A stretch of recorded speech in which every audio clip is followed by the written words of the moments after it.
Quel est le bilan de l'OHADA, l'Organisation pour l'harmonisation en Afrique du droit des affaires, 22 ans après sa création?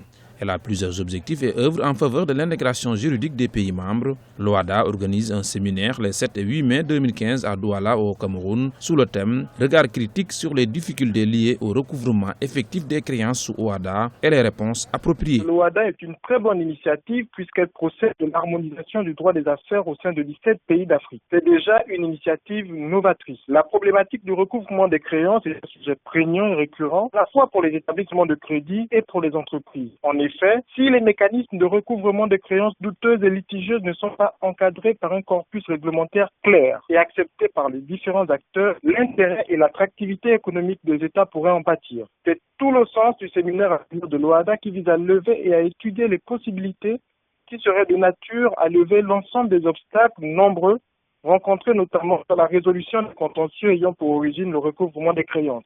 Ce rendez-vous devrait permettre à l'institution de trouver des solutions aux difficultés auxquelles elle est confrontée. Les difficultés de l'OHADA procèdent de la méconnaissance des termes juridiques qui encadrent justement le droit des affaires tel que dicté par l'OHADA.